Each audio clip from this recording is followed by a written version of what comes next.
Dalam sejarah keberadaan Tionghoa Indonesia, banyak hal yang sering disalahpahami sehingga membuat pandangan yang keliru mengenai orang Tionghoa di Indonesia.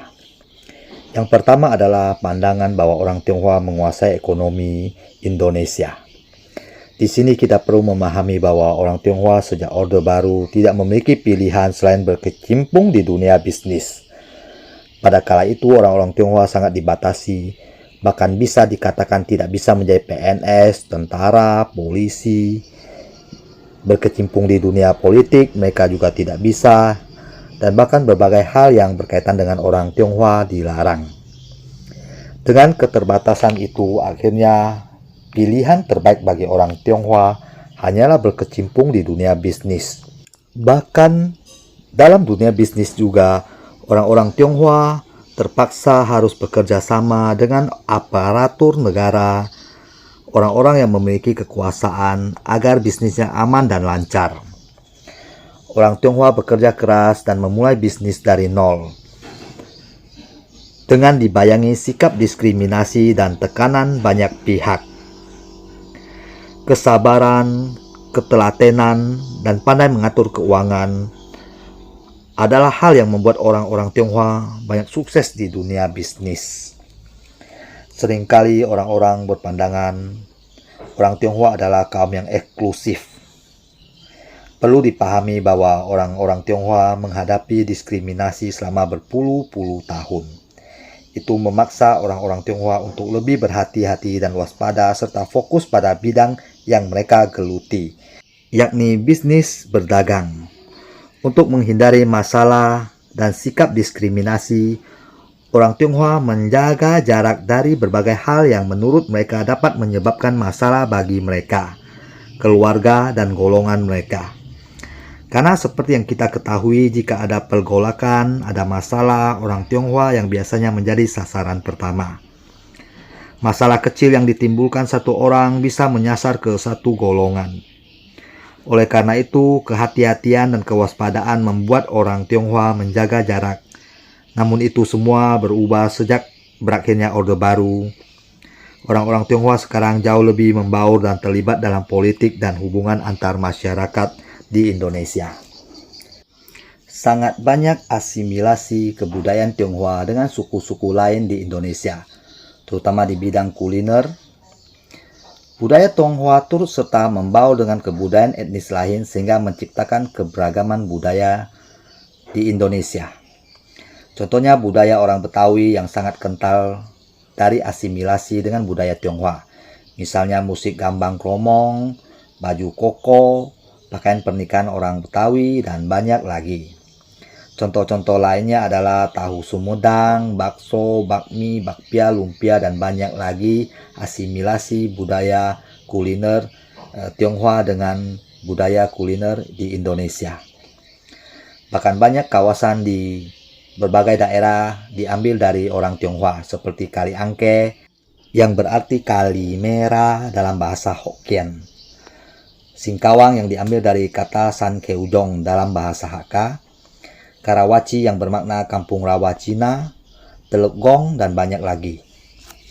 Dalam kehidupan berbangsa, untuk membangun bangsa yang majemuk ini, sikap-sikap diskriminasi dan politik identitas seharusnya ditinggalkan. Semua harus bahu-membahu membangun bangsa ini.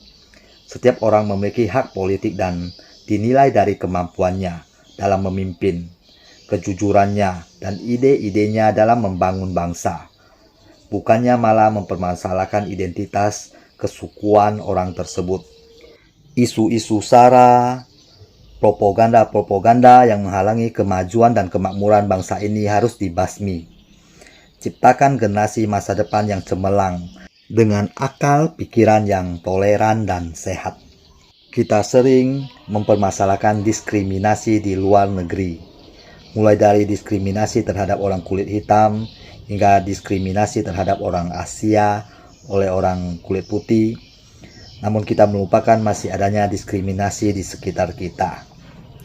Setiap manusia harus berdiri sejajar dengan hak kewajiban masing-masing. Setiap orang harus bahu-membahu membangun bangsa tanpa melihat perbedaan satu sama lain. Adalah kehendak Tuhan seseorang dilahirkan sebagai suku bangsa apa. Tidak ada yang bisa memilih. Oleh sebab itu, kita sebagai makhluk ciptaan Tuhan harus menghargai perbedaan sebagai bentuk kuasa kehendak Tuhan yang Maha Esa. Pilihlah pemimpin yang mempunyai kemampuan dan ide-ide untuk kemajuan kemakmuran bangsa, bukan dari orang-orang yang pandai memainkan kata-kata dan memanfaatkan perbedaan untuk meraih simpati. Kita semua yakin bangsa ini akan semakin maju dan makmur dengan cara mengubah sudut pandang kita selama ini. Mengubah sudut pandang kita tentang kehidupan berbangsa, tentang sudut pandang kita dalam melihat perbedaan untuk kesatuan dan kemakmuran bangsa ini. Kita bersama mengingat perjuangan para pendahulu, para pejuang bangsa yang bahu-membahu demi kemerdekaan bangsa Indonesia. Kita sebagai pewaris dari bangsa yang besar ini, bangsa yang menghargai para pendahulu pejuang ini, kita harus menjaga bangsa ini tetap utuh dalam kesatuan, tidak terpecah-pecah oleh isu-isu atau propaganda-propaganda demi kekuasaan, demi politik.